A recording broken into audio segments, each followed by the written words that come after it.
Hey guys, what is up? Super K-Man Rocks here, and we are here for my LPL Spring Playoffs Round Number 2 overview and analysis video. This is a pretty big one. By the end of this video, we are going to know our two teams that have officially qualified for winners finals. Remember, because it's top 2 in the region that go to MSI, that's a qualification series for the midseason invitational, obviously also for the finals. These teams still want to win the title domestically, so a lot to talk about there, but we're also going to get our first elimination series of the entire playoffs here as the teams that lost in round number 1 get to duke it out in the lower bracket. I'm excited. I hope you guys are as well. If you are, let me know down in the comments section below. What were your thoughts and opinions on all of these games and series? Did they go the way that you anticipated, or were you surprised by some of the outcomes? I know I'm definitely going to be talking about my expectations and how we definitely did not get that entirely throughout this, I guess, entire run throughout both upper and lower bracket, but without further ado, let's get into things. I don't like wasting you guys' time too much. If you are new here,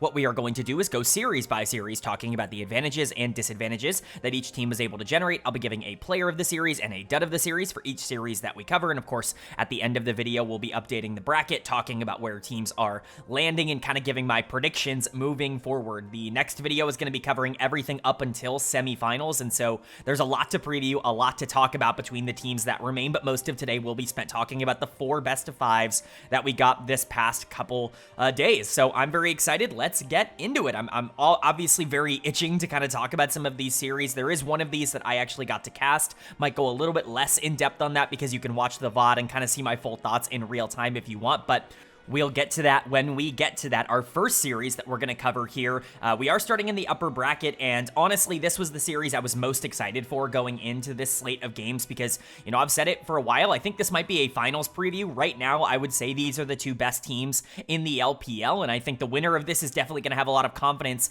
moving forward. It was a matchup between the number 1 seeded Top Esports and the number 4 seeded Bilibili Gaming.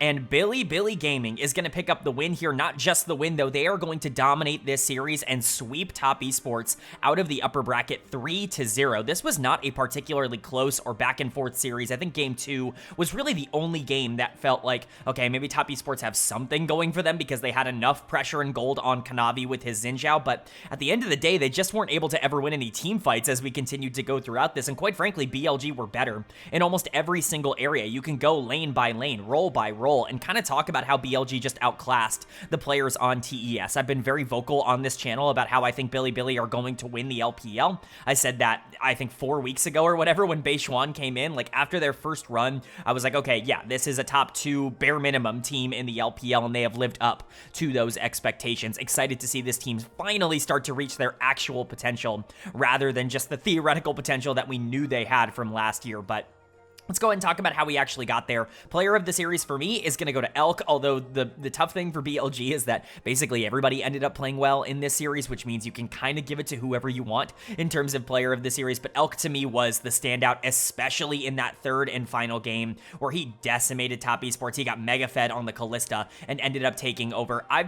It's weird because last year I was such an Elk glazer. I vividly remember, and honestly, I'm sure you guys do as well, calling him the best AD carry in the world. And quite frankly, I think he was, and I think he proved that at the World Championships last year, that at least for the year 2024, there was no AD carry that was better or more productive than Elk. And then going into 2025, I had crazy high expectations because I felt like this team was going to continue their run of success. That obviously did not happen, and honestly, at least in spring, you can look at the first 4 or so weeks of the regular season and see a player that's not really doing a whole ton. That's why I didn't vote him for All-Pro, and that's why I pushed back pretty heavily on him being All-Pro. Not because I don't believe he's a top 2 or a top 3 or even a top 1 if you really want to go there, AD carry in the LPL in terms of talent, because I absolutely still believe that that's the version of Elk that exists. The problem is I just don't think the production has been there on the Rift for a lot of different reasons in 2025. But if he's going to be able to, you know, start having those performances that he had last year, being a big carry threat for BLG, because, you know, I talked about it. I thought he was the main character for that team in summer of last year when, you know, they really started to figure out what they wanted to do with Wei coming in. If that's the version of Elk that we're going to be getting for basically the rest of of the year, then BLG are absolutely going to be the favorites to win the entire league. I feel like everybody has gotten back into form on BLG. We've talked about Knight being basically the best player in the league throughout the last half of it. On has been incredible, would have made a push for first team All-Pro had he stepped up a little bit earlier on. Obviously him and Wei having anti-synergy, he's playing a lot better ever since Beishuan came in. Bin has been exceptionally good. He's one of the few players who consistently wins and kind of dominates on the Yorick pick here in the LPL.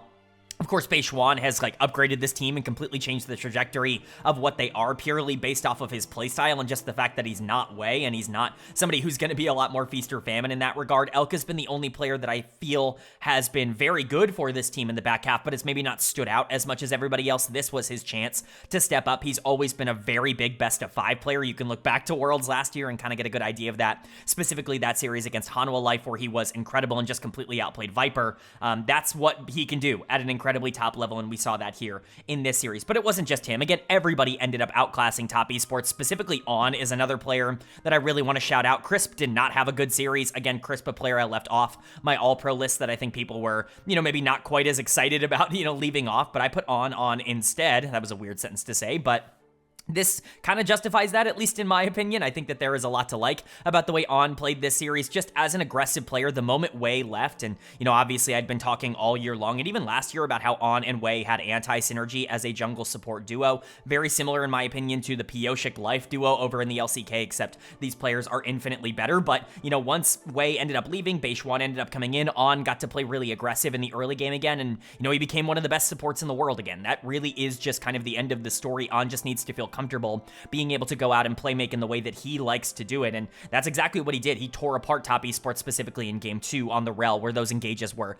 absolutely phenomenal. Bin was spectacular in this series. I honestly don't know if Bin is getting enough credit for how good he's been in the back half. I talked about this in the regular season, but a lot of the narrative still seems to be predicated on the fact that he was not good in the first half, but that was the case for everybody on this team. I'm not sure why Bin is being singled out more than someone like Knight or Elk, because I think those players also had their struggles. Maybe Bin was a little bit worse, but not a ton worse, and Bin has been, maybe not as good as Knight, but probably better than Elk in the second half in terms of just how important he's been for BLG.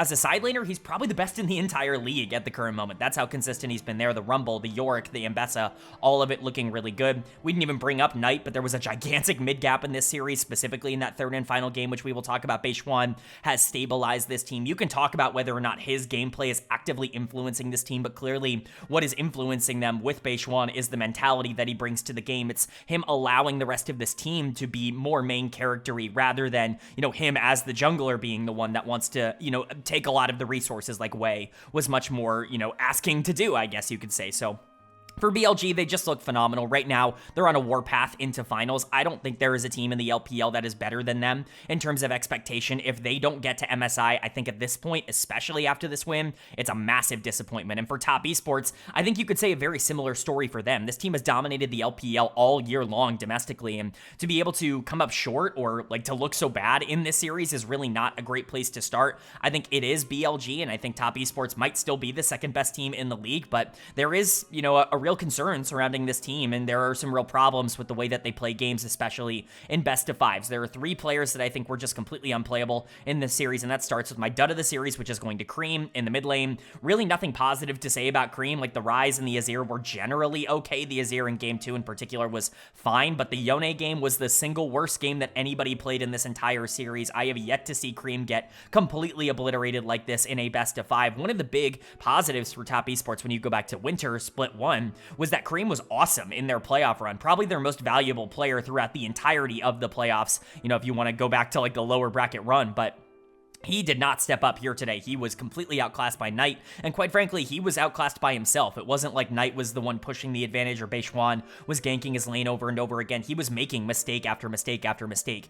Cream beat Cream here today, and that is the biggest problem. He's got to get in form. I definitely kept him off my all-pro list. A lot of people put Cream as second team, and I get it. Mid lane was very weak this split. I think that there are a lot of options for mid lane all-pros because generally I think there was only one good mid laner throughout the entire split, and that was Knight. I think Shanks deserves deserves to be in that conversation as well. But like, Cream was not an all-pro to me. This guy did not influence whether or not Top Esports was winning or losing games. And, you know, here we see him getting outclassed in a moment that's pretty big. Jackie Love and Crisp were also just not good enough. We talked about how good Elk and On were in this series. The other bot lane, Jackie Love and Crisp, got completely outplayed, and this has become pretty regular for them in these best of fives. Even domestically, they haven't always been the most consistent. I was talking about that with Jackie Love in the winter split, in split 1 on this channel. I was very vocal. I think Crisp, you know, sometimes maybe we'll get too negative of a reputation because he's the one who often dies for the sins of everybody else on this team, but he did not play well here. On had every bit of pressure throughout all 3 of these games, specifically in game 2 where his Leona was horrifically bad, and Jackie Love certainly was not following up well. The bot lane has to be better, and that was the exploitable part even at the first stand tournament. So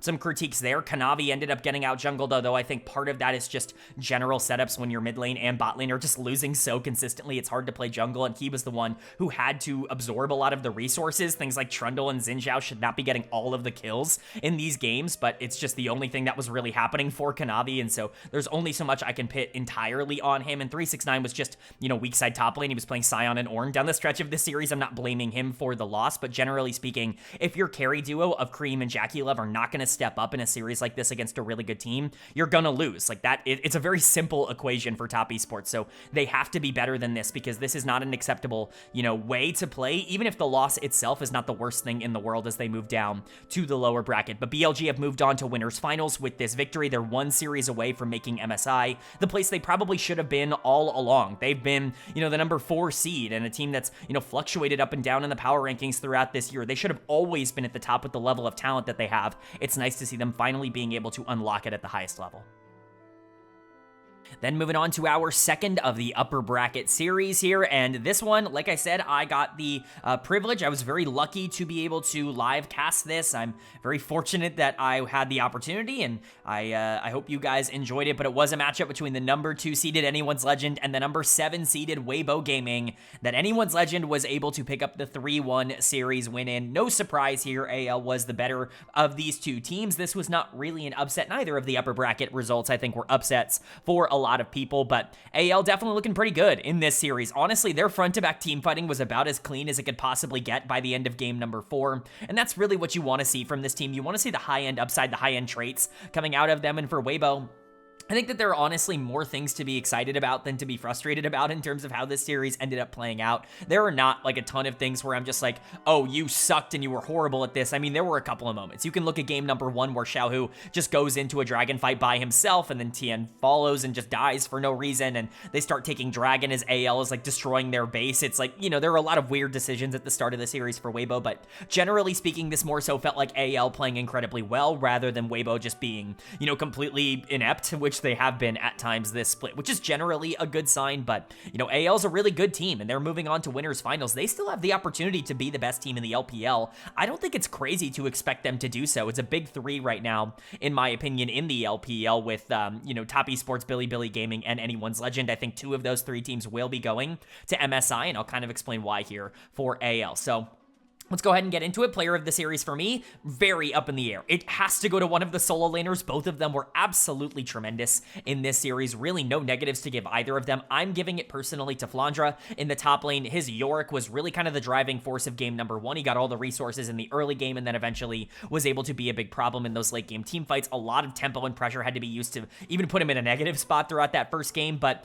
if you want to give it to Shanks, like, who am I to really argue this? His game 3 on the Sylas was the best game of the entire series. This guy is so ridiculously good at Sylas, it's actually unfair. I think people forgot just how good he was at this champion because Sylas hasn't exactly been the most meta thing in the entire universe over the past year or so. Not that it's been unplayable, but Shanks makes Sylas look like the most broken champion in the universe. He was stealing the Xin Zhao ultimate over and over again and just popping off on flanks in all of these team fights. Just gorgeous stuff. Whichever one of those 2 you want to give it to is up to you. I ended up leaning in favor of Flandra because I think he had 2 games where he was unreal. Shanks also had 2 games, like games 3 and 4 I think were really excellent, but Flandra was slightly more important in game 4 in my opinion, so That's what ended up tipping it over the edge. Again, the York game was great, but really, that Ornn game, like, you're not going to see better peel ever from a top laner. Like, this was about as perfect of a frontline game as anybody has played throughout the entirety of this year in any region. That's how well Flandre was able to execute in these 5v5s. Shanks and Hope, as well as they were able to play these, you know, final team fights throughout the back half of this game, they don't have the opportunity to do so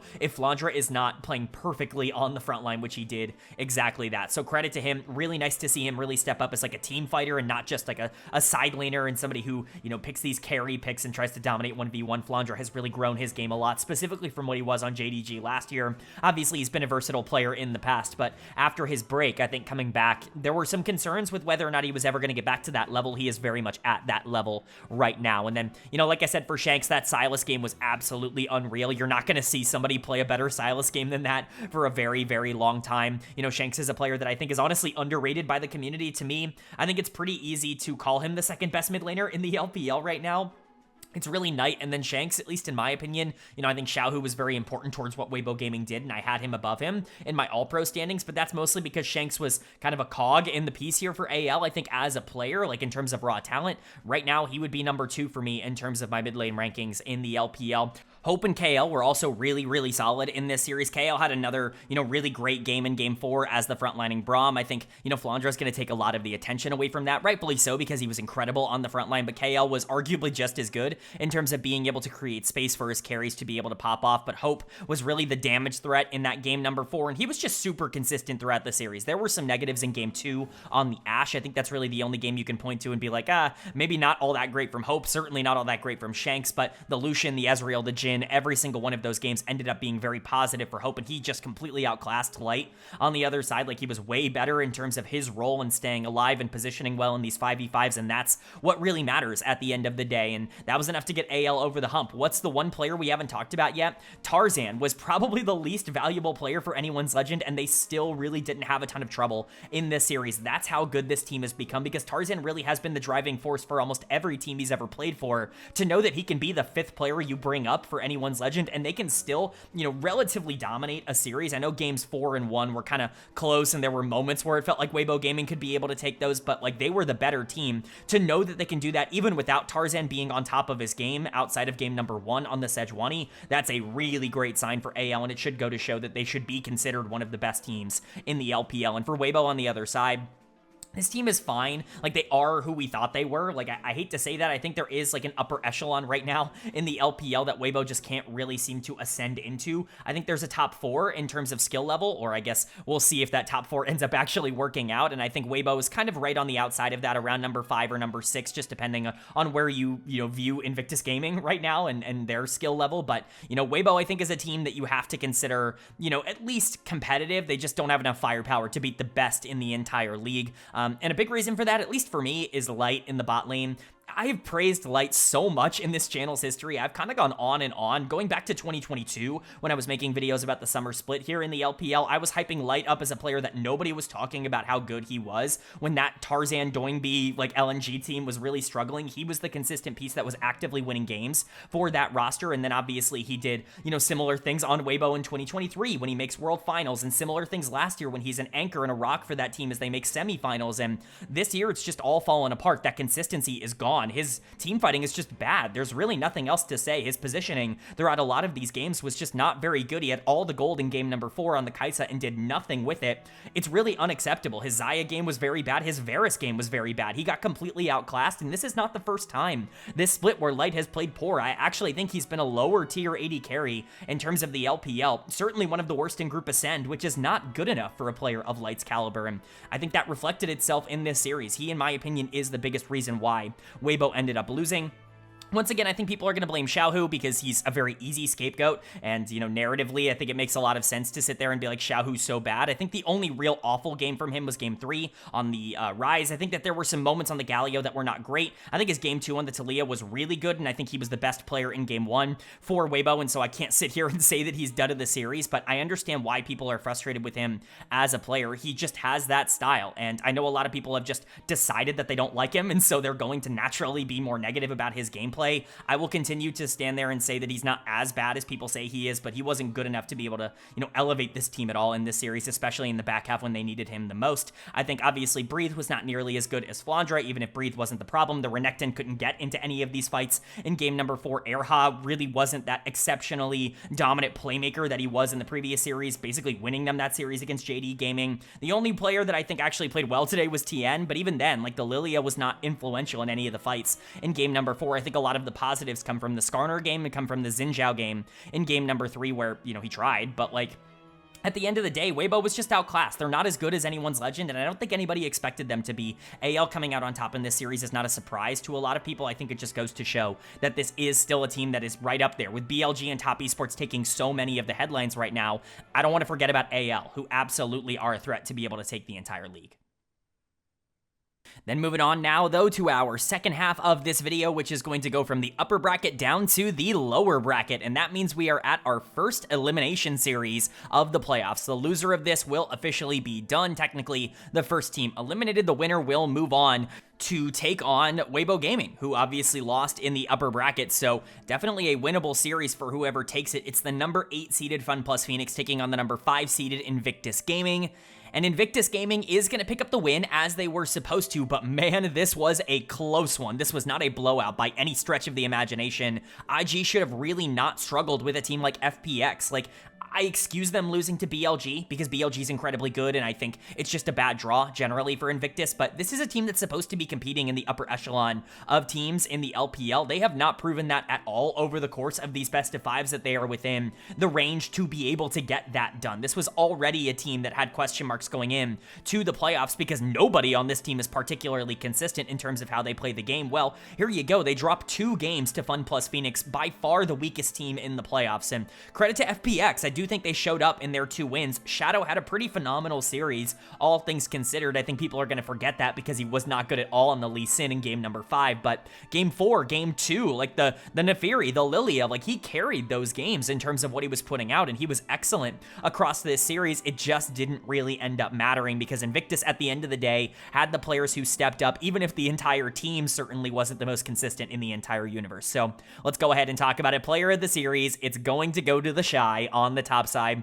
Best of 5s have come around, which means that the Shy has woken up in terms of him actually wanting to play the game. Very funny how this always happens. The regular season doesn't interest him. He waits for these big moments, and this is a big moment for Invictus, and he really needed to come in clutch, and he absolutely did. Of course, the Aatrox ends up kind of carrying game number 5. Him and Gala are both definitely the 2 most relevant members of that 5th and final game, but he was also excellent in game 3 on the Ornn. I think that's what kind of tips him over the edge in terms of player of the series over Gala, because Gala was excellent, and even Rookie, I think, had a good game 1, even if we can talk about some of his flaws as we go into some of their losses in this series. But the Shy, in terms of the most important moments, game 3 and specifically game 5, I think that's where he ended up shining. He was up a ridiculous amount of CS in that 5th game on the Aatrox. I don't think it's going to necessarily be reflected in his KDA how good he was in the back half of this series, but if you watch these games, you definitely know the Shy was the main character. He was the one driving the point forward for Invictus, and they need him to step up. Again, this is a guy who has pretty consistently been able to elevate his game in clutch moments in big situations, and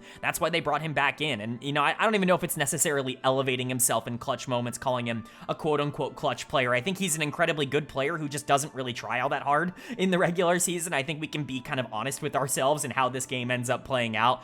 The Shy has always been good enough to have these kinds of performances regularly. He just doesn't lock in until it actually really matters, until the final possible moment. It makes things a lot more interesting for the teams he plays for, but it certainly can be a bit frustrating. Still, it's nice to see him show up in such a big time situation. I do also want to point out Gala. Like I said, I think he's better this series than people are going to give him credit for. People are very frustrated that I put him as an all-pro for me.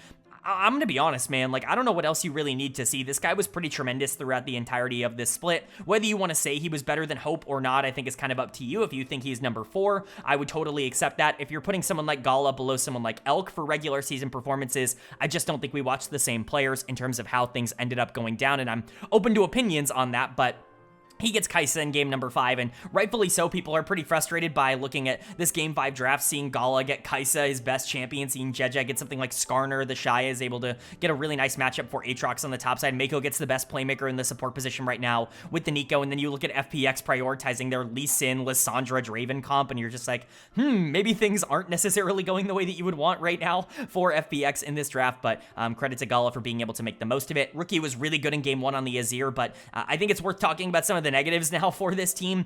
Stop letting him play Sylas and Yasuo and these more aggressive, like melee, bruiser-ish mid laners. He's really bad at these champions. Like at this point, there's nothing else to say. The fact that you're playing Diana Yasuo as Invictus Gaming, I think is a complete like disrespect to your opponents. And I get it. It's FunPlus Phoenix. You feel like you can beat them no matter what. But like, not only has Rookie been awful on things that do not have a consistent amount of team fight potential or range, or like just general like backline vibes, like things like Orianna have been very successful for him throughout this entire split. Azir definitely falls into that category as well. Hui in game number 5 falls into that category, but like Diana Yasuo already has been super unsuccessful basically everywhere in the world across this year. It's just a tremendously awful draft in game number 4 for Invictus, and Rookie kind of looks pretty shit because of it, but at the end of the day, he ends up stepping up in the games where he actually gets the champions. He knows how to play, and it works out in that way. Jeje had some great moments in this series. Again, another player that I just think is undervalued by the community as a whole. People remember the missed Sejuani ultimates, not the fact that he tanked up 1 billion damage after those Sejuani ultimate misses in those fights and actively was able to win a lot of them for his team. Mako is a player who I've critiqued a ton across this split. I think you can point to 4 or 5 series that he insta-lost for Invictus Gaming throughout 2025, but he has been in better form as of late. Generally, as IG has stepped up, he has also stepped up, so hopefully he can keep that going forward. But for IG, it's really just about finding any semblance of consistency. We know when this team plays up to their own top standard, it looks good. The bottom of IG looks pretty bad, and that's really the big concern with them. And then for FPX on the other side, it's an unfortunate way to go out in the playoffs because he came so close, and honestly, game number 5 just was not particularly good. The Lee Sin, Lissandra, Draven draft shockingly did not end up working out for FPX, but to take 2 games off of Invictus, I think going into the playoffs would have been considered a success. Like I said, I think they are the weakest team in the playoffs, and so for them to go to a game 5 in their elimination series is generally all right. Like I said, Shadow was really good in this team's wins. The Nefiri, the Lilia, both of those games were really positive for him, and I think you can even point to players like Asum and Jway having pretty decent performances, specifically Jway, who I think, again, the primary playmaker and all-pro for me, somebody that I really value highly for FPX, somebody who's been great even in like bad situations in the LPL, a very good player. But unfortunately for this team, they just weren't consistent enough to be able to win, and a lot of that to me falls on Sheer in the top lane, a player who is very relevant to FPX's success as a team. He was destroyed in game 5. Dude had like 170 CS at like 25 minutes into the game on Sion. Like, it was mega doomed. Like, the Shy was so strong in that 5th and final game. Sheer was a disaster, and honestly, he didn't really impact this series in any meaningful way at any point. I think he was easily the weakest player on the Rift, and his performances down the stretch of Spring were significantly worse than his performances at the beginning of Spring, which is always a bit of a concerning trend in terms of where he's going. I think he's a player that can kind of get back up to a lot of positive places, but a playstyle comparison that I do want to give Sheer that some people are going to like, some people won't. Long-term viewers of the channel will know that I don't mean this in a negative way. People who maybe don't know my thoughts on this player will maybe see this as more of a negative. Sheer reminds me so much of Wayward. Like, they're very similar in terms of how they want to play the game, and that means that they can be pretty streaky in terms of the way that they actually approach laning phases, and I think we kind of saw that here with Sheer kind of just being worse than the Shy. Also, Kara was just along for the ride. This guy was a complete non-factor as a carry throughout this series. Maybe he didn't make as many mistakes as some other members like Shadow in their game 5 loss, or Jway just being way too far forward in a couple of instances, but man, he just was like a non-factor, like an NPC throughout this series, which is not what you want to see from a player that has historically stepped up more in playoffs than he has in the regular season. But FPX, unfortunately, our first team eliminated. Predictable. Like, a top 8 finish is already really positive for FPX. I'm sure they're certainly not frustrated by this outcome, but for Invictus, you got to be able to step up this consistency. You're playing another incredibly flippy and inconsistent team in Weibo in the next round. You have enough talent to be the better team by a large margin in that series. You just have to make sure that you can get the best out of your team on a game-to-game basis. But that's going to bring us to our final series of this round number 2, technically of round number 1 here, but the lower bracket. And boy, this was the biggest upset we've gotten in the LPL yet. It was the number 6 seeded Team WE taking on the number 3 seeded JD Gaming. And somehow, some way, WE are able to take this series 3-1. They're going to be moving on to round number 2.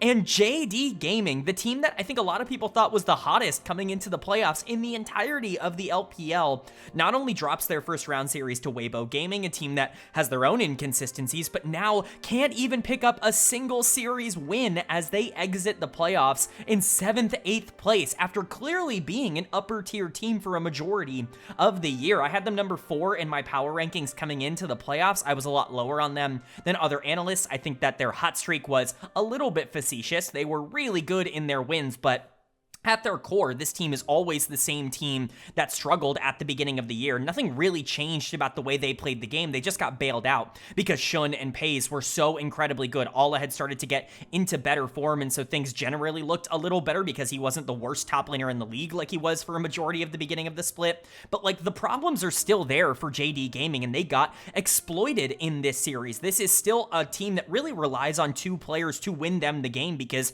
they have 3 players who are below average in their role right now in Alla, Scout, and Missing, and that very much came to fruition in this series, which we will talk about. For WE, unreal, like absolutely unbelievable that this team not only made the playoffs, which is already a gigantic accomplishment for them, but they won a freaking playoff series. They beat JD Gaming. They took down Pays. They took down Shun, who was in World Finals last year. Someone like Scout, who's been an elite, player at this level for a long time. Missing, who's on one of the best teams of all time in 2023 JDG. Like, WE, this group of ragtag players that had been rejected by everybody else, is able to come together and get themselves into top 6, guaranteed in terms of their finish. Just unreal stuff. Very happy for them. Again, it doesn't get easier moving on, but just happy for them to be here. So let's talk about it, man. Karis is going to get player of the series. Talk about a player that really needed to step up here today. Karis was just straight up better than Scout. I think specifically in game 4, you look at the Akali versus Yone matchup, and it's very clear that Karis was able to just kind of dominate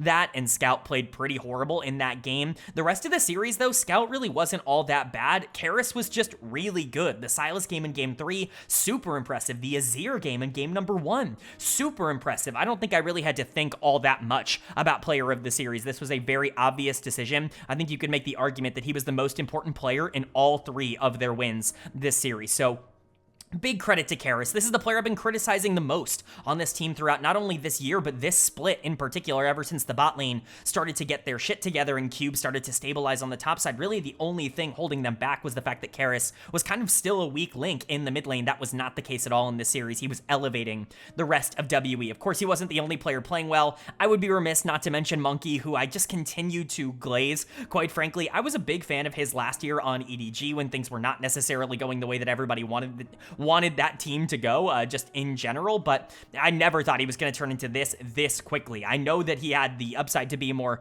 feast or famine, like aggressive jungler that could carry games. He has been unreal so far in 2025, genuinely one of the players that I'm most interested in watching on a game-to-game basis, and that's really fun just to have that available to him as a player that came in with basically no expectations on a team with no expectations. He is the number 1 guy on WE. I think that there are a lot of names that get thrown out, like Taeyun and Vampire, as the main characters of WE. To me, it's very clearly Monkey in the jungle that has been the guy that has really opened up everything else for WE.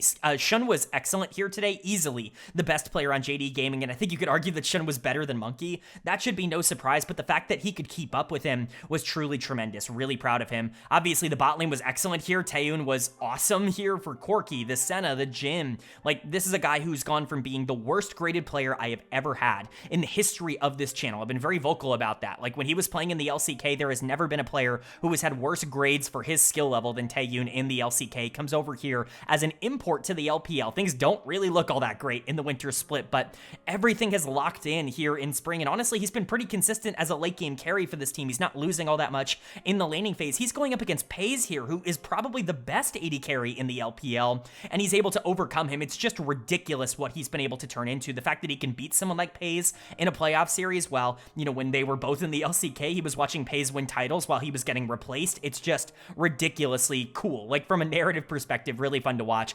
Vampire just won a playoff series, and anybody who's followed the channel knows that that is a ridiculous accomplishment for him individually as a player.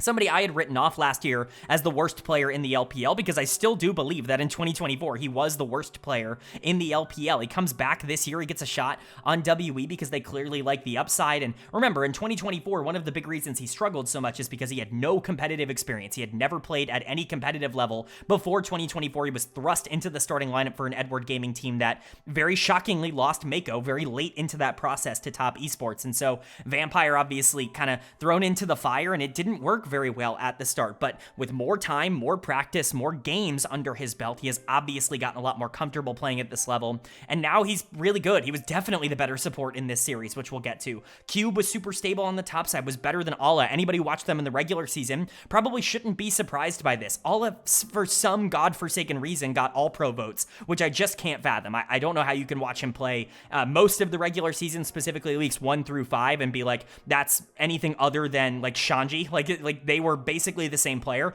I would say through the first 4 or 5 weeks of the regular season, this should not be a surprise. Alla's been pretty bad, and that meant that Shun and Pace couldn't quite carry, and WE had enough to be able to get over the hump.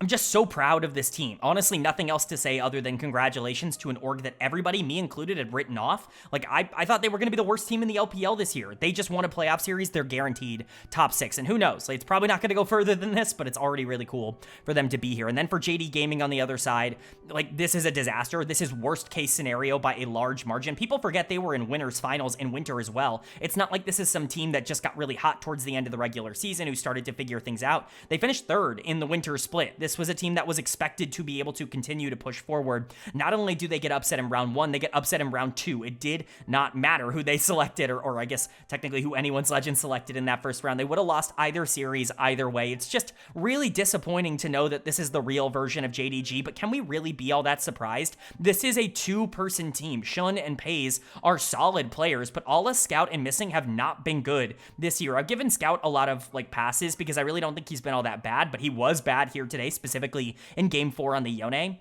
But you know what? Take has aged really well, and I'm definitely going to brag about this. If you hate me being braggadocious, then, you know, maybe skip this section of the video, but I'm definitely going to brag about Missing because he's dud of the series, and, you know, I had a really hot take coming into the playoffs, which is that Missing was the single worst player in the playoffs. I think it was him, it was Karis, and it was Assume that I was kind of putting up there as, like, the players that I think were the weakest coming into playoffs, but people don't really talk about Missing like that. This guy has been unplayably bad for JD Gaming to the point where, going into the summer split, I think you actually just have to make a change. I don't care if it's some random guy from the LDL, whoever you can get, you have to call them up. Niket no longer has a job on RNG. He's going to be out of the next split. Even someone like Moham would be an upgrade. That's how bad Missing has been for this team. Like, genuinely unplayable. If you're Yuumi in Game 4, which, by the way, Ezreal Yuumi in 2025, are we really doing this in a do or die game number 4? But, you know, Ezreal Yuumi, we'll get to that. Like, Yuumi in Game 4 is somehow dying first in every single fight. How is that even possible? Like, how bad do you have to be as Yuumi to be getting CC chained before you can jump on someone? Like, you truly have to not be paying attention. I've never seen someone play a series quite as bad as Missing. And the reason he's getting done of the series over Scout, where I think a lot of people are going to lean towards Scout, is because Scout was probably worse in Game 4.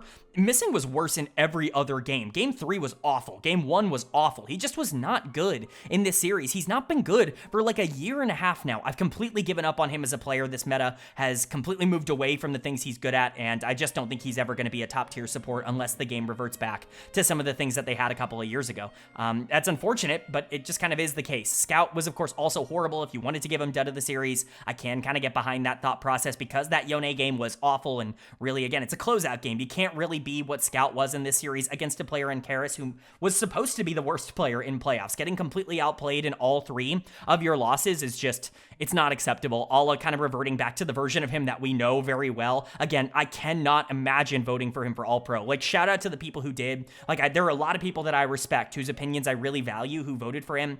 I don't know what you saw. Like, we must be on different wavelengths because this guy doesn't do anything. And then Shun and Pays, I feel bad for them. Pays is really good. He didn't get to do a ton here today, and I don't think it was necessarily his fault that he didn't get to do a ton, but he wasn't really the savior. That was Shun in the jungle who tried his absolute best to carry this series. He absolutely did carry game number 2 on the Xin Zhao, and he was super relevant in every single other game. It just did not matter.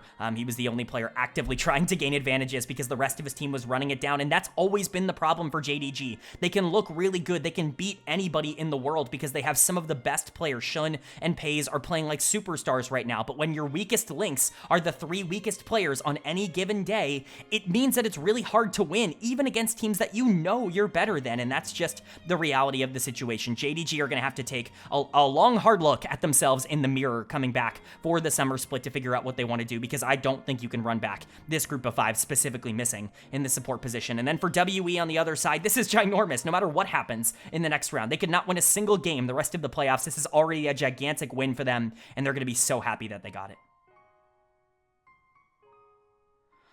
All right, but that is going to do it for my LPL round number 2 overview and analysis video here in the spring playoffs. Up on the screen, the updated bracket, we have our final 6. Our first 2 teams have been eliminated. Of course, FunPlus Phoenix and JD Gaming, very surprisingly, have been eliminated from the playoffs. That means we've got a couple of series to preview here. I'm going to preview all 4 of the ones that I'm going to be covering in the next video. That means winners, finals, and the 3 series leading up to the semifinals, the lower bracket finals, because all of them will be in the next video, so that means I will be doing some predicting here. We'll start with winners finals because that's a very fun place to start. Bilibili Gaming taking on Anyone's Legend very possibly could be a preview of what the finals end up being. To me, I've made it very clear where I stand on this issue. I think Bilibili Gaming are the best team in the LPL, and I think they're going to be able to take this series. My prediction is 3-1. I really do think that they are a significant tier ahead of other teams right now. As long as they play their own game and play up to their own standard, their best games are better than anybody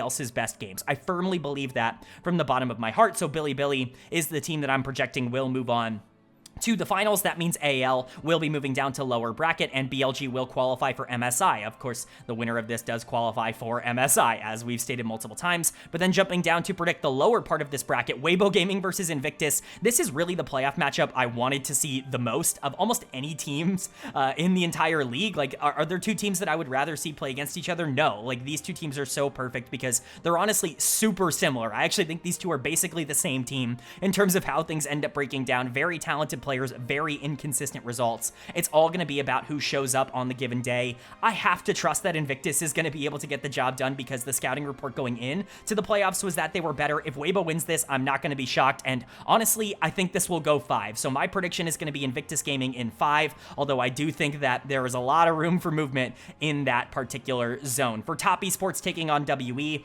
you know, shout out WE for getting here. I think Top Esports is going to make easy work out of them. That being said, for some reason, TES just likes to drop games, and WE, you know, is a feisty team. We saw it in round 1 with FPX against TES. I'm going to predict the same thing I did there when I got it right. I'm going to predict TES 3-1 over WE. I do think that they will drop a game because that's how Top Esports works, but I don't think their wins are going to be all that difficult for them. And then that would lead into Invictus Gaming taking on Top Esports in the lower bracket round number 3. And to me, I still think TES is going to be able to get the job done. If IG can get hot, or if Weibo Gaming can get hot going into Top Esports, who knows? Like, TES is not the most consistent team in the world, but if they do anything less than making 3rd place, that's going to be a huge problem. My prediction for that series would be Top Esports 3. I'll go 3-0. I honestly was considering a couple of things, but I'll go 3-0. I think TES would be able to get the job done against either Weibo or Invictus. But let me know if you agree or disagree with that. That would lead to Bilibili being in finals and AL versus Top Esports in the lower bracket finals, which would be very fun. Always curious to know your thoughts and opinions on whether or not you agree or disagree with some of my takes down in the comment section below. But that's going to do it. I do hope you guys enjoyed. If you did, leave a like. It really does mean a lot to me. Lets me know you guys are enjoying the content, and it does help get this video out to a lot more people, which I'm always very appreciative of. If you're new here, hit the subscribe button. We're going to be covering the rest of the LPL playoffs, as I've already talked about on this channel. Unfortunately, my casts are done for this split at the very least, but that's definitely not going to stop us from covering every single game on this channel, so stick around for that. We also, of course, cover all 3 of the other major regions, so LTA, LEC, and LCK. All of their playoffs are kicking off, or have already kicked off, and we've already covered quite a bit. We also are covering Tier 2 over in North America, the NACL, so if you want a comprehensive overview of everything going on in LoL Esports, especially as we lead in to the mid-season invitational, this is the place for it. Hit subscribe and hit that bell so you can be notified when those videos do go live. But With all that being said, I hope you all are having a great day. I hope you continue to have a great day. And I will see you all